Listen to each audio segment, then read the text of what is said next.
Here's a professionally made but unnecessary intro. So let's talk about figs.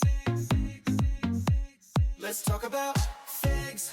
It's another exciting day of cramming new fig varieties into my mouth. And today we have Battaglia Green.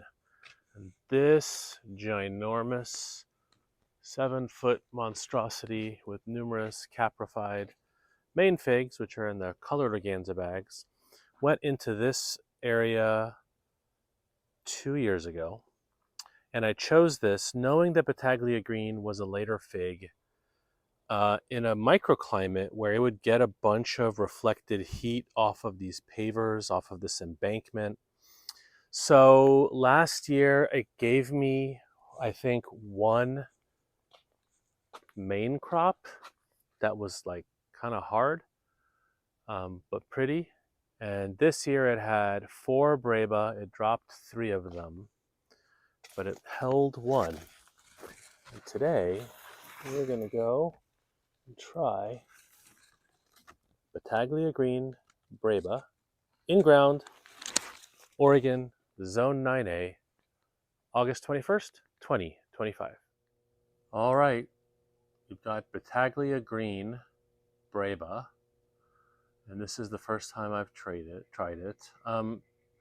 In my environment, Adriatic figs aren't really super well known to create Breba crop. Like I have a white Madeira that's been in the ground for 3 years that has 1 Breba. I mean, certainly there are a bunch of other varieties of Adriatics. I tried an Adriatic from my friend's house. I profiled on a video a couple weeks ago. That's a Greek origin fig. And this massive 15 or 20 foot tree had 1 Breba.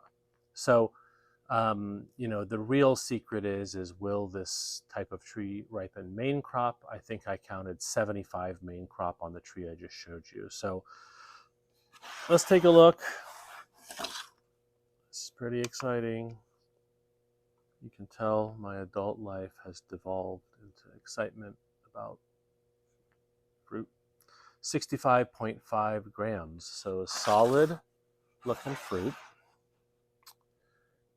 And then let's take a look. So it's ripe really up to about right there. So this is a ripe fig.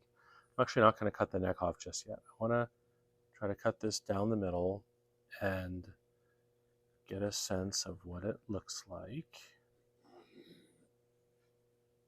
It's pretty big, so I want to cut it this way. And then we are going to open it up. So that is gorgeous. I mean, it's like one of those prototypical things you expect when you see a fig in your mind's eye. I mean, that thing is just beautiful. Closed eye, or maybe semi-closed, barely open eye. Not particular. I mean, it's a little syrupy. I don't see a lot of nectar. I'm gonna mix some of this stuff up just to get the bricks reading. So we'll put that off camera and get ready to test that when I play Guess That Bricks. But yeah, let's take a look. Let's take a taste of this thing. I will take off the neck just because I don't need to taste the neck. I'm really going after the meat. All right, first taste of Battaglia Green in ground, 2nd year, Oregon, Zone 9A, August 21st, 2025. Nobody wants to hear gross sounding fig chewing into a microphone. Okay. So before we get into tasting notes, we'll do the same thing as we've done before, where we play Guess That Bricks. So I'm going to say this is hovering around 18.5. well, that's surprising. That's surprisingly low. It feels way sweeter than that. I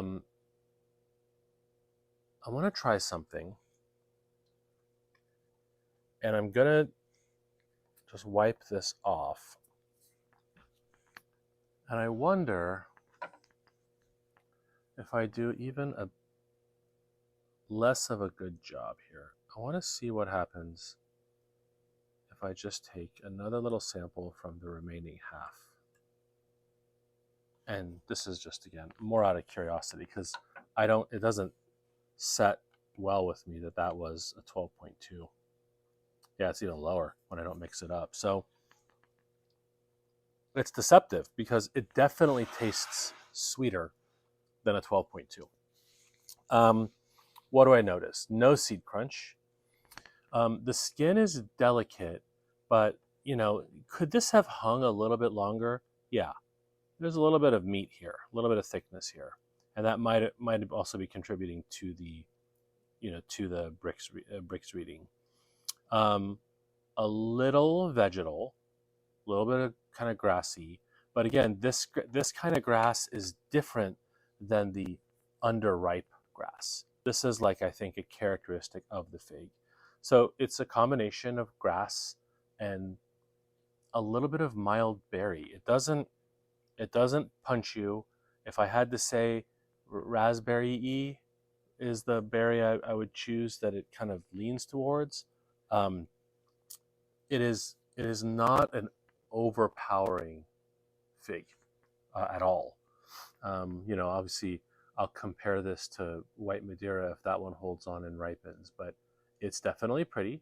I'm definitely happy it went into my mouth. I'm definitely excited to see if any of those main crop ripen, which may very well happen this year. And again, this is something that I should kind of disclose again for viewers who are not in the Pacific Northwest. We've had a banner year. I mean, we had a mild winter, we had a fairly early spring, and we've had warm temperatures with essentially no rain. I think we've had 3 days of rain the whole summer. So these figs have been, really treated well. So some figs that may not be giving Breba at all might be giving Breba. Some fig trees that give some Breba might have a bumper crop of Breba. So is this typical, where I would expect a grower in the Pacific Northwest to put a Battaglia Green in the ground and expect Breba? Absolutely not. Is this a later fig? Absolutely. Did I know that going in? Yes, that's why I planted it where I planted it, thinking I still want to try and get an Adriatic to ripen main crop in a nice warm microclimate. We'll see what happens in hopefully the next 6 weeks or so, that I have some ripe main crop. But am I happy that this fig just went into my mouth? Yes. Do I enjoy the beauty of this fig? Absolutely. Do I give it a thumbs up? Yes, I do. But you have to just understand the limitations of this kind of fig. Would this be a fig to be in a pot where you give it a month head start? You betcha. That might be more reliable in terms of giving you main crop. But I liked it. It was enjoyable. It was maybe a day, or picked a day early, but I'm still super happy. And I'm going to go out to my orchard and see if anything else is ready to be put into my mouth. And I'll see you all next time.